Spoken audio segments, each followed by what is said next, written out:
নমস্কার বন্ধুরা, সবিতা কিচেনে সবাইকে স্বাগত।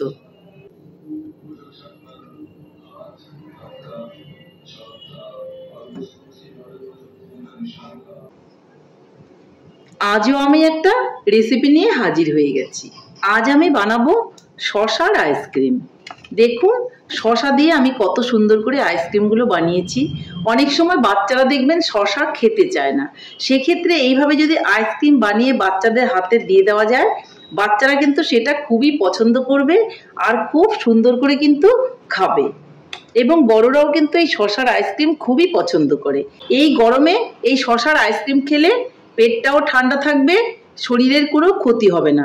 এইভাবে আপনারা ঠান্ডা জল, অনেক সময় আমরা গরমের মধ্যে খাই, ঠান্ডা জল না খেয়ে এই শসাটা যদি এইভাবে আইসক্রিম বানিয়ে রাখুন, তাহলে সবাই মিলে খাবেন, দেখবেন ভীষণই ভালো লাগবে।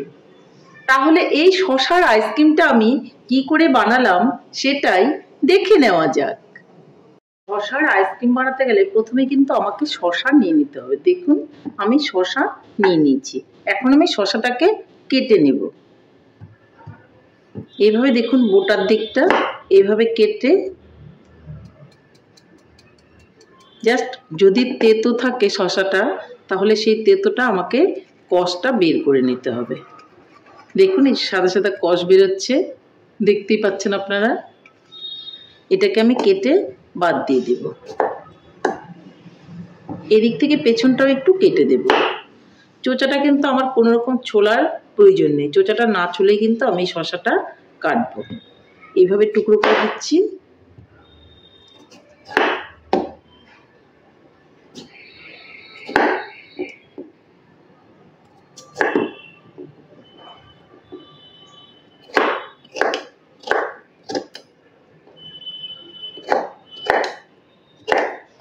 দেখুন এই শসাটা আমি ঠিক এইভাবে করে কেটে নেব, পুরো শসাটাই আমি কেটে নেব। আর তারপর এরকম একটা মিক্সিং বোল নিয়ে নেব, আর বোলের মধ্যেই শসাগুলোকে দিয়ে দেব।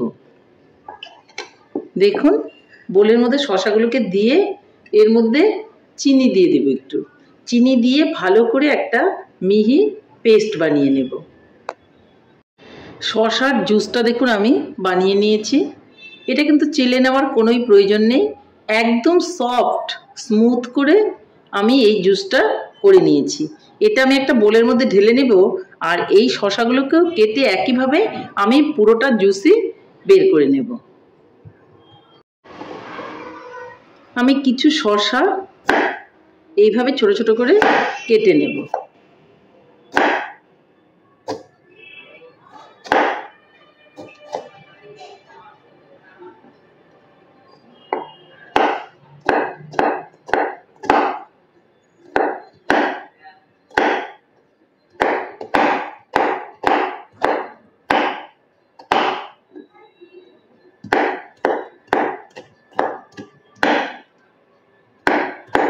এইভাবে কুচি কুচি করে শসাগুলোকে আমি কেটে নিয়েছি।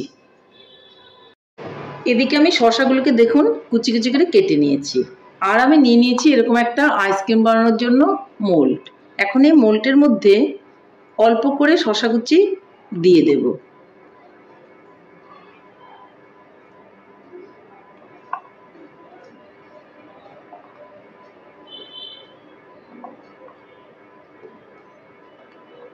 শসা কুচিগুলো আমি দিয়ে দিলাম।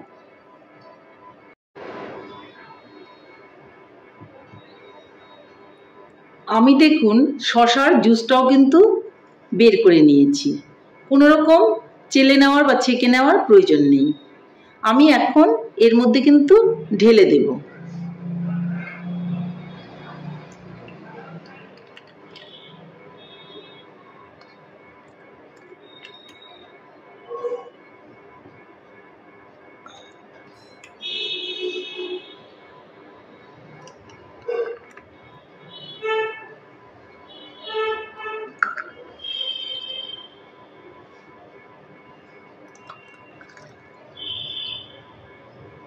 আমি কিন্তু সবগুলোর মধ্যেই এই শসার জুসটা দিয়ে দিলাম।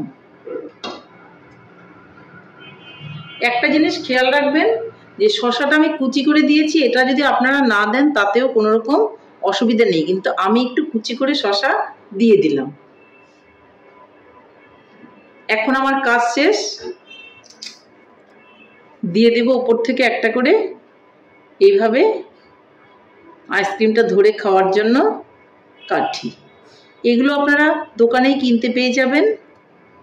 তো দেখুন আমার কিন্তু আইসক্রিম রেডি হয়ে গেল। এখন আমি এটাকে ডিপ ফ্রিজের মধ্যে রেখে দেব। 7 থেকে 8 ঘন্টা বাদে আমি এটাকে বের করে আপনাদেরকে দেখাবো। ডিপ ফ্রিজ থেকে আইসক্রিমটা দেখুন নিয়ে চলে এলাম। এটা কিছুক্ষণ বাইরে রাখতে হবে অথবা একটু জলের মধ্যে চুপ দিয়ে রাখতে হবে।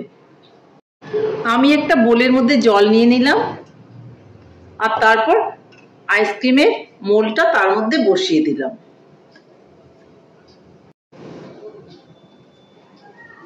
এখন আমি জল থেকে তুলে নেব। আইসক্রিমগুলোকে এখন আমি একটা একটা করে তুলে নেব। একটা প্লেট নিয়ে নিলাম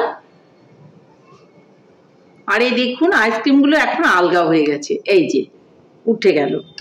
তো একটা একটা করে আমি এইভাবে তুলে দেব। দেখুন কত সুন্দর উঠে যাচ্ছে। আইসক্রিমগুলো কিন্তু যথেষ্ট সুন্দর হয়েছে। এই যে এটাও কিন্তু উঠে গেল। সবগুলো আইসক্রিমই কিন্তু আমার খুব সুন্দর করে উঠে গেল। তাহলে বন্ধুরা আমার রেসিপিটা কেমন লেগেছে?